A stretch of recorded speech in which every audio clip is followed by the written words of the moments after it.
que faz uma pessoa agir desse jeito? Essa pessoa tem esquizofrenia. E ela age desse jeito porque dentro dela não está normal. E ela vai apresentar, assim, alguns sintomas psicóticos, né?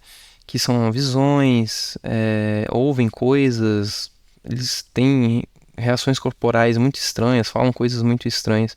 Por que isso acontece? Eu vou te explicar agora o que acontece no cérebro dessa pessoa. É muito importante que você tenha visto a primeira aula, porque ela fala dos sintomas positivos e dos negativos, e é exatamente o porquê desses sintomas que eu vou explicar nesse vídeo, tá bom? Então, a primeira coisa que vocês têm que saber é que tem receptores nos nossos neurônios, e tem um receptor que é chamado NMDA, que na esquizofrenia ele não funciona. E ele não funciona por quê? Dá uma olhadinha. Isso aqui tudo são gênesis. Isso aqui tudo são genes que compõem o nosso corpo para que esse receptor seja feito de forma correta. Só que no caso aqui, algum desses genes vão ser alterados. Eles não vão estar funcionando. E isso vai fazer com que esse receptor não seja produzido da forma correta e ele fique disfuncional. Isso que a gente estava falando do NMDA. E esse NMDA, ele é muito responsável por conectar dois tipos de neurônios que eu vou explicar para vocês. Tá bom? Então vamos lá. Isso que vocês estão vendo aqui no topo é o córtex frontal dorsolateral.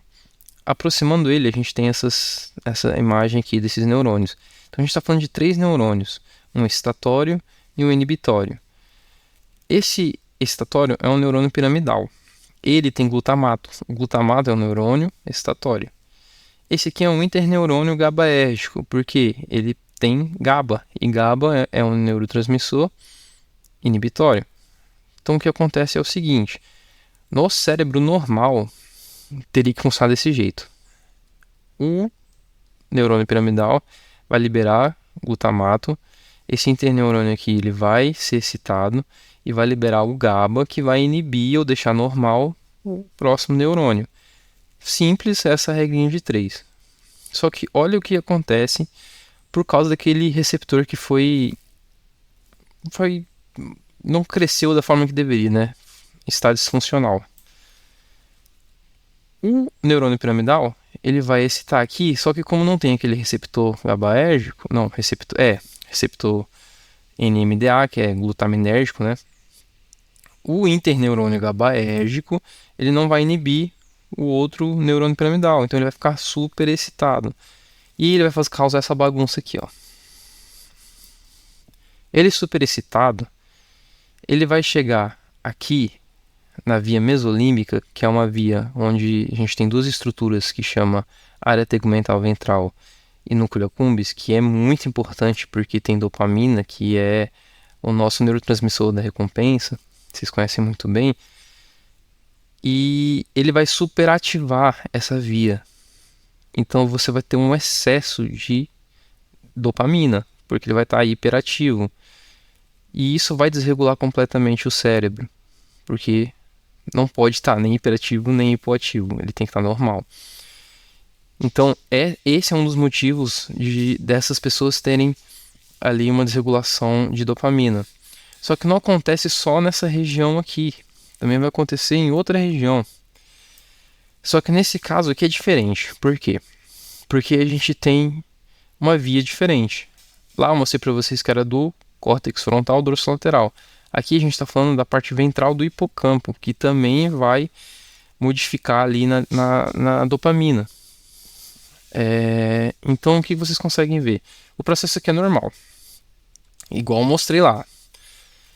Esse neurônio piramidal, ele vai tentar ativar o interneurônio GABAérgico, mas não vai conseguir por causa do receptor que não está funcionando. E aí o próximo neurônio vai ficar super excitado. Só que ele vai chegar lá no núcleo accumbens. E no núcleo accumbens e no globo pálido, que são essas duas estruturas que tem nessa via, tem 2 neurônios intergabaérgicos conectados, que é diferente do padrão que eu mostrei para vocês. E os dois são inibitórios. Então, o que era para acontecer? Essa via aqui, ele tinha que ativar, ele tinha que estar inibido para ele não ativar nenhum dos dois, deixar eles normal. Só que o que acontece é que essa via hiperativa, ela vai ativar o interneurônio GABAérgico.